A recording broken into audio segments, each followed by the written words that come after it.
ప్రజాస్వామ్యం గొప్పతనం, ప్రజల సంకల్ప బలం మరోసారి చాటి చెప్పిన రోజు ఇది.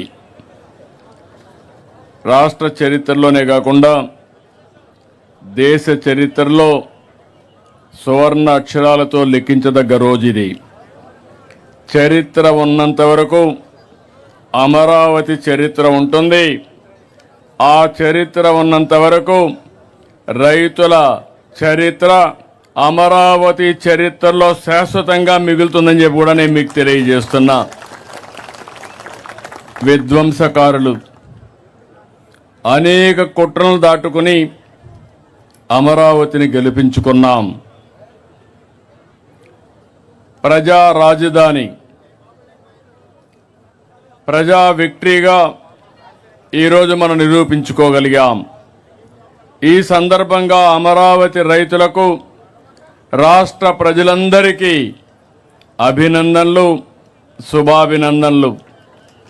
మన ఆత్మ గౌరవాన్ని నిలబెట్టిన ప్రధానమంత్రి నరేంద్ర మోడీ గారికి మనస్ఫూర్తిగా ధన్యవాదాలు తెలియజేస్తున్నాను. గట్టిగా చప్పట్లు కొట్టి అభినందించండి. అమిత్ షా గారు, అందరూ కూడా కేంద్రంలో ఒకరిని కాదు అందరూ సపోర్ట్ చేసే పరిస్థితికి వచ్చారు.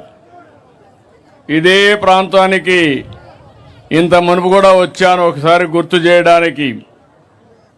ఏదైతే విధ్వంసం చేసిన తర్వాత మీ అందరికీ ఇబ్బందులు ఆ రోజే 3 రాజధానులు అనౌన్స్ చేసిన రోజున ఇక్కడికి వచ్చి పవిత్రమైన స్థలం ఇది, మామూలు స్థలం కాదు.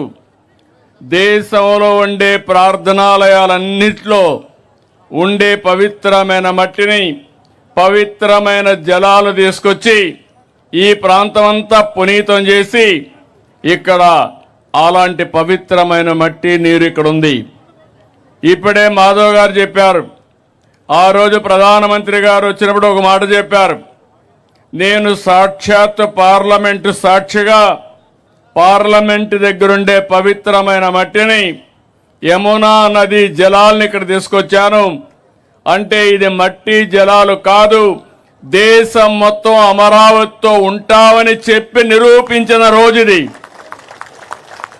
ఓసారి ఈ చరిత్ర మనం మర్చిపోతే చాలా కష్టమవుతుంది.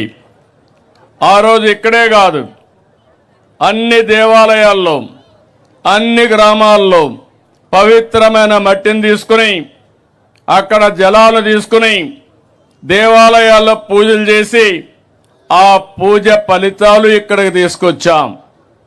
అలాంటివన్నీ కూడా మనం ఒకసారి గుర్తుపెట్టుకుంటే ఈరోజు సాక్షాత్ పార్లమెంటు ఒక పార్టీ కాదు, ఎన్డీఏ పార్ట్నర్సే కాకుండా దేశంలో ఉండే అన్ని రాజకీయ పార్టీలు అండగా అమరావతికి నిలబడ్డారంటే అది చరిత్ర.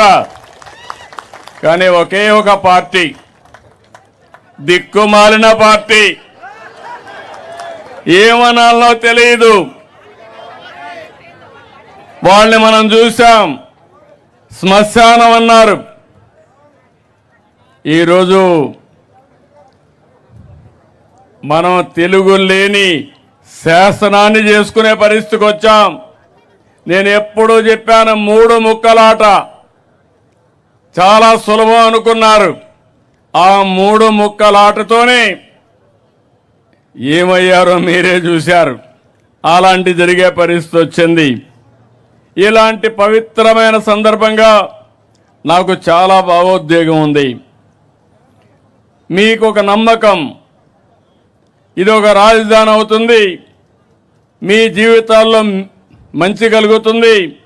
అదే కాకుండా మీరు ఇక్కడ రాజధానికి భూమి ఇచ్చిన వారు శాశ్వతంగా అవుతారనే మంచి పేరు కోసం ఒక నమ్మకంతో నాకు 29,000 మంది రైతులు 33,000 ఎకరాలు స్వచ్ఛందంగా 1% లిటిగేషన్ లేకుండా ఇచ్చారు.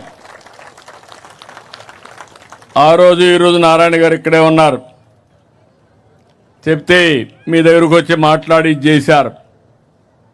ఇది అమరావతి ఒక క్యాపిటల్ కాదు, ప్రజల ఆత్మ గౌరవానికి చిహ్నం. ఇక్కడే అమరలింగేశ్వరుడు కొలువు. ఇంకో పక్క ప్రసిద్ధ బౌద్ధ స్తూపం, కృష్ణమ్మ తల్లి, దుర్గమ్మ తల్లి. ఇంతమంది అండగా ఉంటే తాత్కాలిక ఇబ్బందులు వస్తాయి కానీ అమరావతికి ఎప్పటికీ అపజయం లేదు. ఇది చరిత్ర. ఆ రోజు కూడా నేను ఆలోచించాను, ఎక్కడ రాజధాని అయితే బాగుంటుందని ఆలోచించాం. నడి బొడ్డున ఒక పక్క దక్షిణ ఆంధ్రప్రదేశ్, ఉత్తర ఆంధ్రప్రదేశ్ రెండు మధ్యలో 12 పార్లమెంట్లు వస్తే రెండు మధ్యలో వచ్చిన పార్లమెంట్ 13వ పార్లమెంట్ ఇది. 33,000 ఎకరాల భూమి, 29 గ్రామాల రైతాంగం. ఆ రోజు ఈరోజు చూస్తున్నాను మీలో ఐకమత్యం.